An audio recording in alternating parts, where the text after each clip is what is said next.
تخيل معايا تمشي للبنكه وتدي معاك ورقه من فئه 100 دولار مزوره، تديها لهم باش يصرفوها عليك. الموظف غادي يشدها وغادي يفحصها مزيان وغادي يقلبها تحت الضوء، ومن بعد غادي يقول لك بكل هدوء تفضل هكا الصرف ديالك. هادشي ماشي فيلم، هادشي وقع بصح في امريكا في اواخر القرن 19، يعني في واحد الوقت اللي كان الدولار كيتعتبر رمز للقوه ديال امريكا. وهادشي داروا جوج اشخاص، جوج رجال اللي حتى واحد ما كان متوقع منهم انهم يديروا هاد العمليه.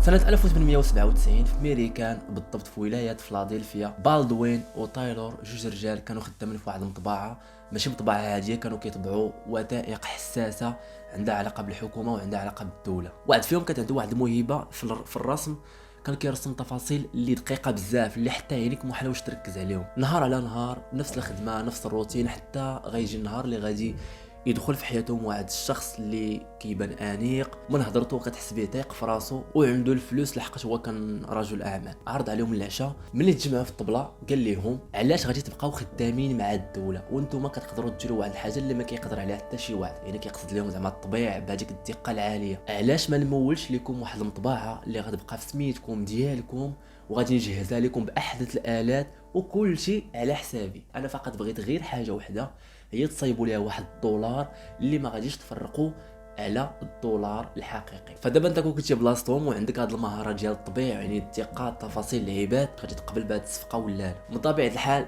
بحالك انت دابا كتصدمتي حتى هما تصدموا، سكتوا ما عرفوا باش يجاوبوا، ولكن من بعد الحاح واصرار قنعوهم باش انهم يشاركوا معاه في هذه العمليه هذه. فعلا داكشي اللي طرا، مشاو قلبوا على واحد اللوكال في واحد المهم في واحد الشارع مزيان، داروا فيه مطبعه عاديه. المهم كانوا خدامين على اساس انهم مطبعه عاديه كيطبعوا الناس وفي نفس الوقت خدامين على العمليه اللي قال لهم خونا. المشكل الاول ديال الالات حلوه، صاحبونا جهز لهم المحل باحسن الالات اللي كاينين في هذيك الوقيته. المشكل الثاني ديال الحبر حتى هو حلوه، يعني جابوا لهم حبر اللي غادي يعاونهم في التزوير. بقى لهم مشكل واحد هو اللي ما قدروش يحلوه، اللي هو الوراق ديال الفلوس ماشي وراق عاديين بحال الوراق اللي كنعرفوا، وانما كيكونوا غالبا مصنوعين من الخليط ما بين القطن والكتان والمهم الخشب وشي حاجه بحال هكا. وهذا الشيء كامل كيديروه باش يعيش مده طويله وما يتقطعش بسهوله ويتحمل الطي ويتحمل البلال والاحتكاك. وهذا الشيء علاش الفلوس فاش كيفزقوا ما كيوقع لهم والو، وفاش كيطواو لمده طويله ما كيوقع لهم والو. واهم حاجه هذا الورق صعيب تقاد بحالو، صعيب تزورو. بلا ما نهضروا على العلامات المائيه، يعني دوك اللوغوات اللي كيكونوا ما كيبانوش بزاف، والخيوط تاع السيكوريتي، وزاد عليهم الحبر الخاص اللي كيتستعمل فقط في الفلوس، اللي كيتبدل ليه اللون على حسب الزاويه اللي كتشوف منها الفلوس. وهذا الشيء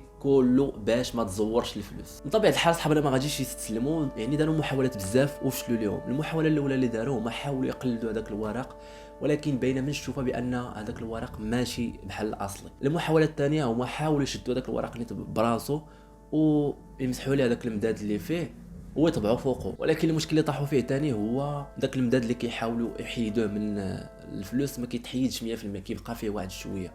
فاش كيجيو يطبعوا فوقه الطبعه الاخرى كي داكشي كيبان مرون وكيبان بحال مزور. حاولوا بزاف المرات وكل محاوله كيفشلوا منها كيلقاو حل جديد كيجربوه ثاني. الوقت كيدوز مول الفكره، يعني السيد اللي جمعهم النهار الاول بدا كيستريس، بدا كيطلع ليه الدم، كيشوف راسو بحال غادي في الهاويه، داكشي ما غاديش يخرجوه، فلوس كتخسر، حتى جا النهار اللي غادي تبدل فيه اللعبه كامله. واحد النهار واحد فيهم كان شاد ورقه ديال الفلوس وبقى كيدقق فيها وكيتامل فيها، يطيح عليه واحد الفكره جهنميه اللي ما عمرها طاحت على شي واحد من قبل. اشنا هي؟ علاش ما يقبطوش هذيك الورقه ويقسموها على جوج، يعني ورقه تقسم من الوسط على جوج يوليو فيها جوج نصاص، وهذوك النصاص غادي كل واحد يخدموا عليه بوحدو، يحيدوا له المداد كامله ويقلبوه، يعني الفاصل اللي كان لداخل ديال الورقه يولي هو اللي على برا. داروا العمليه جربوها نجحات، المداد تحيد كامل، لحقاش الورقه حلوها من القلب ديالها، يعني داك المداد بزز منه غادي تحيد، واصلا هما كانوا خدامين بواحد البرودويات اللي فعالين. ما عليناش، من بعد ما نجحت العمليه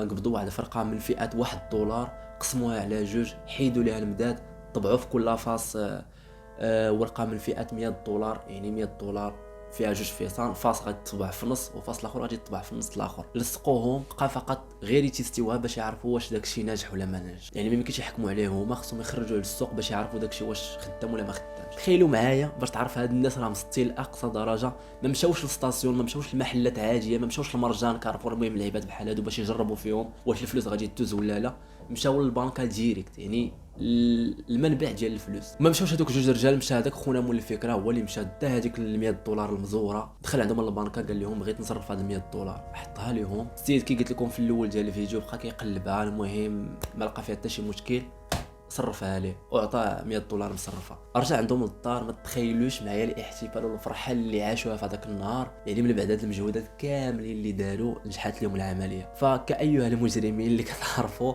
اشنو داروا، مشاو يعيشوا الحياه. من طبيعه الحال من بعد ما طبعوا بزاف ديال الفلوس، تقريبا طبعوا شي 40 مليون دولار 30 مليون دولار، المهم طبعوا داكشي اللي بيخصهم. في هذيك الوقيته اللي كانوا هما كيعيشوا الحياه، واحد النهار واحد الموظف خدام في البنكه بانت ليه واحد الورقه ماشي دالها، يعني بحال قلتي فيها واحد غلط بسيط، بحال شي وسخه شي حاجه، المهم شك فيها السيد بانها تقدر تكون ماشي حقيقيه. بقى كيقلب فيها، بقى كيتصفح، هو يحطها في واحد الماء سخون، واحد العيبه فيها ماء سخون حطها تما. تخيلوا معايا اشنو وقع. داكشي اللي كان هو متوقعوه ماشي هو اللي طرا، هو كان صحابو واش البداد بيتحل بيدوب، فهمتي، بيطلع مع الماء، ولكن ماشي داكشي اللي طرا. الورقه تقسمت على جوج. انا عرفوا بان البلاد وقع فيها عمليات تزوير كبيره. اشنو داروا؟ طلقوا عمليه بحث كبيره، يعني كاع الفلوس اللي كاينين ديك الساعه اللي كيدوروا في هذيك الوقيته، خصوصا فئات 100 دولار، جمعوهم. تخيلوا معايا لقاو 26 مليون دولار اللي مزوره من فئات 100 دولار. المهم من بعد ما بقاو كيقلبوا، من بعد ابحاث كبيره، اشنو داروا؟ لقاو بان هذوك الفلوس فيهم واحد السيري كيتعاود بزاف، وهذاك السيري كاين في ولايه فيلادلفيا، يعني القنت اللي عندهم فيها المطبعه. مشاو لهاديك الولايه، بقاو عاسين عليها مزيان، وخصوصا عاسين على المطابع، لحقاش هما الوحيدين اللي يقدروا يديروا هذه العمليه ديال التصوير، هما اللي يقدروا يطبعوا. بقاو عاسين عاسين عاسين حتى ردوا البال لواحد المطبعه كتمطلعه الثمن بزاف لواحد الدرجه مبالغ فيها. فهما ما كانوش كيطبعوا فقط هي الفلوس، هما كانوا خدامين عاجي باش حتى واحد ما يرد لهم البال، ولكن باش ما يتبرسطوش مع الكليان اش كانوا كيديروا، كيطلعوا الثمن باش الكليان يفوت لهم راسهم ويمشي لمطبعه اخرى. البوليس مشى قصد هذيك المطبعه ديريكت، دخل عليهم، لقى خوتنا خدامين كيطبعوا فلوس اخرى وما يشدوهم. كانت هذه القصه. وقبل ما نسالي الفيديو بغيتي نقول بلا كاين شي ناس اللي كيصحاب لهم التزوير شي حاجه اللي عاجيه. خصكم تعرفوا بان التزوير كيدير مشاكل كبيره بزاف للبلاد. من بين المشاكل كيولي بنادم كيفقد الثقه في العمله ديالو، كيولي كيفضل عملات اخرين من غير العمله ديال بلادو، يعني ما باقيش واش بيبقى يخدم يضرب الثمن على قبل واحد الفلوس اللي اصلا مهدده. زيد عليها التضخم، يعني الفلوس المزوره كتزيد الكميه ديال النقود في السوق بلا ما يكون واحد الانتاج حقيقي مقابل ديال هاد الفلوس اللي خارجه. عاد زيد عليها ثاني التماره اللي كيضربوا البوليس والابناك باش يوليو كيقلبوا على الفلوس اللي خارجه كدور مزوره، وهذا الشيء كيتطلب وقت ومجهود، هادشي كيولي كيتطلب مصاريف كثيره باش يخدموا ناس كثار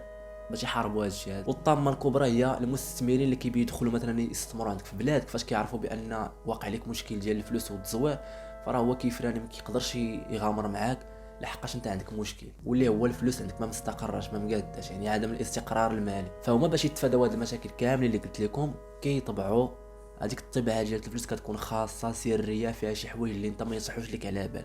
هادو داروا هذه العمليه داروها في 1874، يعني واحد الوقيته اللي باقي ما كاينش اجهزه وتكنولوجيا حديثه اللي بتقاوم هذا الشيء. اما دابا راه تقريبا شبه مستحيل تزور الفلوس.